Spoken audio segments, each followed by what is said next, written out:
Okay, if you're joining us, welcome to the crib. My name is oozycrib, and we've just bought the lightning loop deck, and we are trying it out in trainer mode, AI. We're just getting to know our deck, getting to know the Pokemon a little better, getting to know the trainer cards, getting to know the combos, what can we play, together, what should be our strategy and stuff like that. I will put out Stunfisk. Yep. Yeah.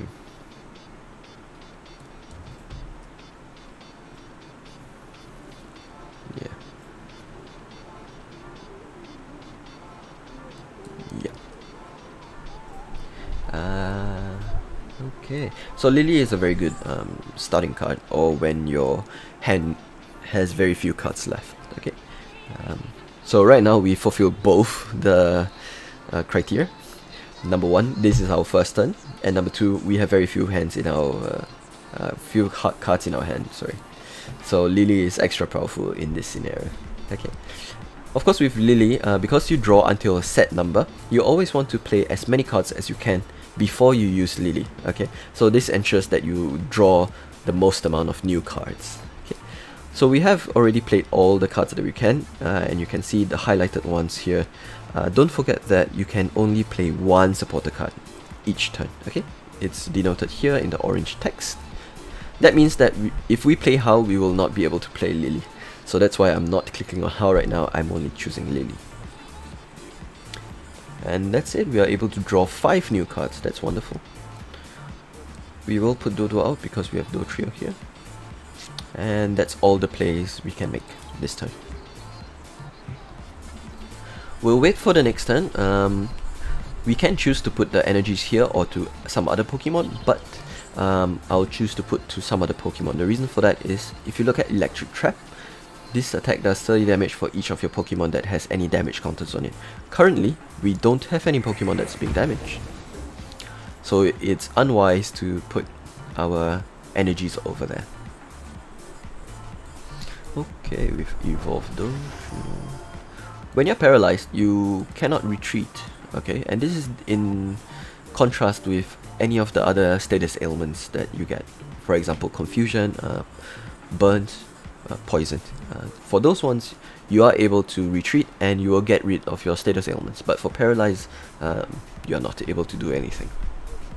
Just take note of that. For now, I am going to put out Meow, and then I will attach a energy card onto Zeraora. Ooh, I've changed my mind. I think Dotrio is a better bet.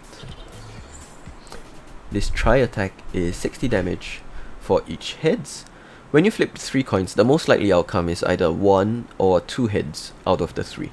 So that means that the most likely outcome will be either 60 damage or 90 damage, with a potential for either, of course, 0 or 180 as well, but those are the lowest chances. You also have Accelerating Stab over here, 90 damage, but again, you have a cooldown effect. So the play with Dotrio is you will use Tri-Attack most of the time, but if you run into a scenario where the opponent has 90 HP and you want to guarantee a one-hit KO, maybe because the opponent is quite strong at the moment, or you feel like the opponent has a lot of tempo and you want to rest it back, that's when you play Accelerating Stab. So I've put my energies onto Dotrio and I will reset my hand over here. Okay. Again, the reasoning once more is that I don't have any good cards in my hand. I don't have any super high priority cards in my hand at the moment. Also, How only allows me to draw 3 cards, whereas Cynthia allows me to draw 6 new cards.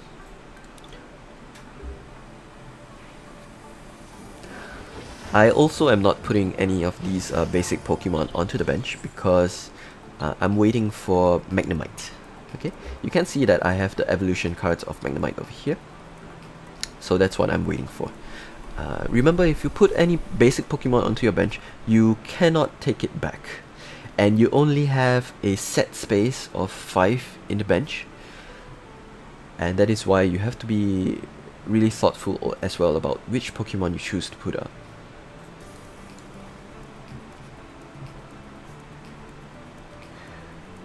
So yeah, all these basic Pokemon are not very useful to me at the moment. I'm only waiting for Magnemite. Let's see. I still do not have any Pokemon that's been damaged. So I will continue putting my energies onto Dotrio. I can use Raging Thunder, and I would choose to stack my damage onto this Zeraora here. Zeraora has a very high HP, so it has no problem absorbing some damage, being a tank for us.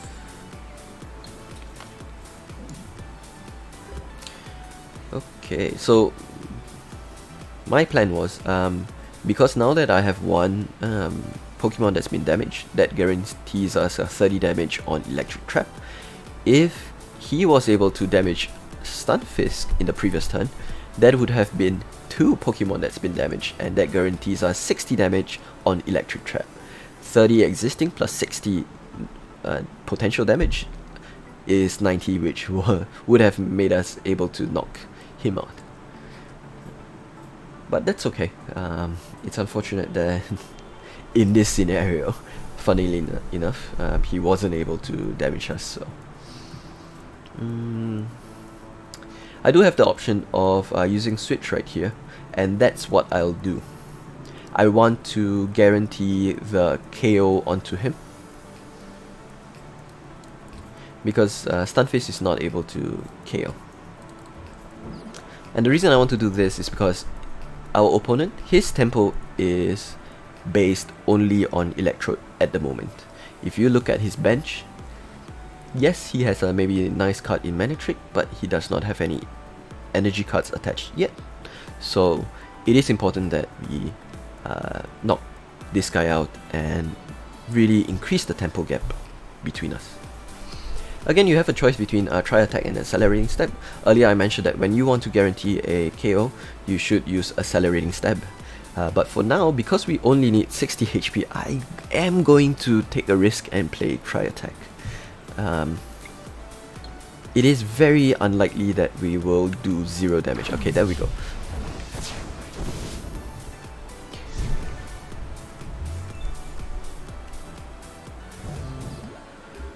Of course, there was a bit of risk there, but I just felt confident because we do have a slightly more higher tempo than him, and also it is a very low chance of having 0 damage on this. That's 3 coins, so that's half times half to the power 3, which is 1/8 chance. So that's really low, and I felt pretty confident about that, and that's the reason I did that. For now, two energies, that's bite, that's 20 damage. Again, I'm gonna do Tri-Attack because for the same reasoning, 60 damage, I feel that's pretty alright.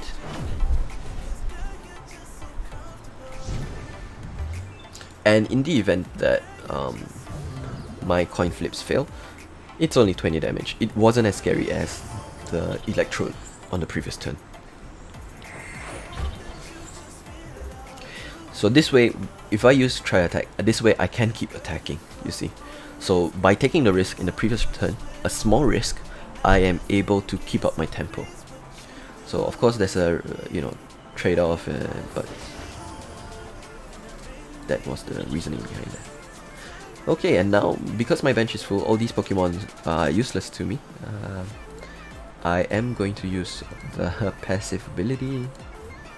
I am going to stock it up.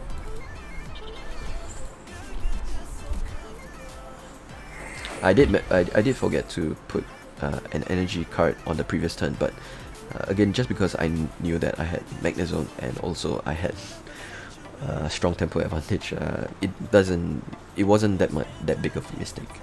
And similarly, I am going to reset my hand once more.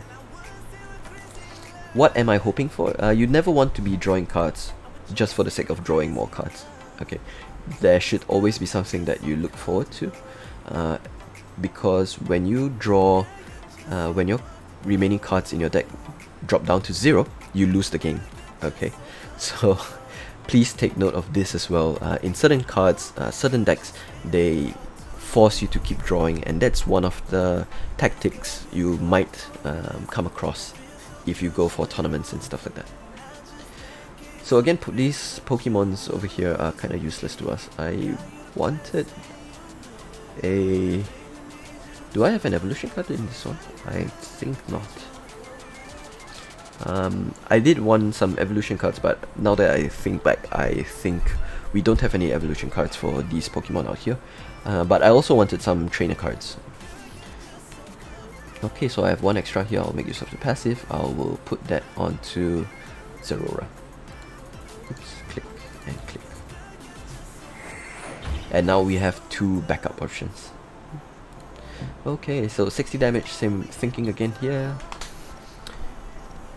Ah, perfect, 60.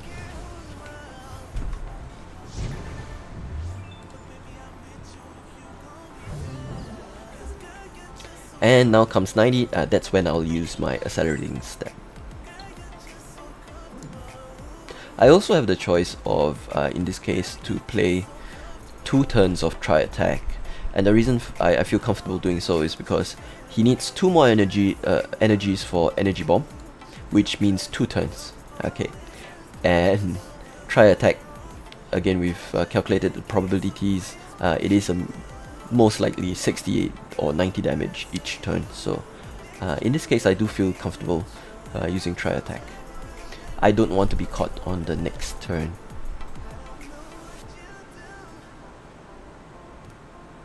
Actually, I take that back. Because our opponent has no cards in hand right now, he is not able to attack next turn if he brings out any of these Pokemon. So I'm gonna change my tactic. I'm gonna secure the KO. Before that, I'm just gonna load up on my backups. And I'll just leave these two alone for now, because we have 2 backups right now. That's usually more than enough. I'll secure the KO. I will accept one turn being lost, but I feel that's okay. Okay, he wasn't able to do anything.